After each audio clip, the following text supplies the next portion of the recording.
Guys, ഇന്നൊരു കുട്ടി evening വ്ലോഗാണ്. ഞങ്ങൾ കുളിക്കാൻ പോകാൻ ഇങ്ങോട്ട് വന്നപ്പോഴാണ് ലൈനയിൽ ഒരു ശകലം പ്ലാവിൻ്റെ കമ്പ് ഒടിഞ്ഞു വീണ് കിടക്കുന്നത്. അപ്പായും അജനണനോട് അത് നോക്കി, അജനണൻ്റെ വീട്ടിലെയാണ്, തൊട്ടടുത്ത വീട്ടിലെ ഒരു ചേട്ടൻ്റെ പ്ലാവയിൽ നിന്ന് ഒടിഞ്ഞു വീണതാണ്. അത് കുറേ ചക്കയും ഉണ്ടായിരുന്നു.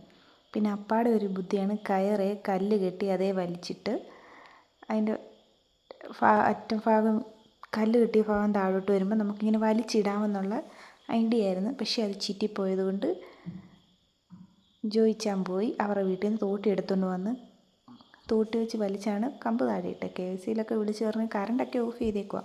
തണ്ട് ഇതേന്ന് പൊടിഞ്ഞ് വീണ ചക്കയാണ് കൊണ്ടുപോകുന്നത്. ആ കൊമ്പ് 5-6 ചക്ക ഉണ്ടായിരുന്നു, അത് അവർ കൊണ്ടുപോയി. പിന്നെ എല്ലാം കഴിഞ്ഞ് ഞാനും അമ്മയും കുളിക്കാൻ പോകുന്ന സമയത്താണ് രാവിലെ ഡ്യൂട്ടിക്ക് പോയ ആളുകൾ ഈവനിങ് ടൈം ആയപ്പോൾ തിരിച്ചു വരുന്നത്. കുളിക്കാൻ ഞങ്ങൾ തോട്ടിലെത്തിയ നല്ല അടിപൊളി വെള്ളം, നല്ല ശുദ്ധമായ വെള്ളമാണ്. ഒരഴുക്കും മാലിന്യം ഒന്നുമില്ല. ഈ വെള്ളത്തിലാണ് ഞങ്ങളെല്ലാവരും കുളിക്കുകയും നനയ്ക്കുകയൊക്കെ ചെയ്യുന്നത്. അങ്ങനെ കുളിയൊക്കെ കഴിഞ്ഞ് തിരിച്ച് വീട്ടിൽ ചെന്ന് കഴിഞ്ഞ് ഞാനും അക്കൂസും അമ്പാടിയും കൂടെ താഴത്തെ കടയിൽ വരെ പോയിട്ടുണ്ടായിരുന്നു. പോയിട്ട് തിരിച്ച് വരാൻ നേരത്ത് അക്കൂസ് ഞങ്ങൾക്ക് 3 പേർക്കും ഓരോ ചോക്കോബാർ വാങ്ങിച്ചു തന്നു. അത് കഴിച്ച് വീട്ടിലെത്തിയപ്പോൾ നല്ല ചൂട് ചായയും ഒരു പപ്സും ഉണ്ടായിരുന്നു. അത് കഴിച്ച് കഴിഞ്ഞ് അരി ഉണ്ടായിരുന്നു, അരി അരച്ച് വെച്ച്. ഇന്നത്തെ ഈവനിങ് വ്ലോഗ് ഇത്രയേ ഉള്ളൂ ഗൈസ്. ബായ്.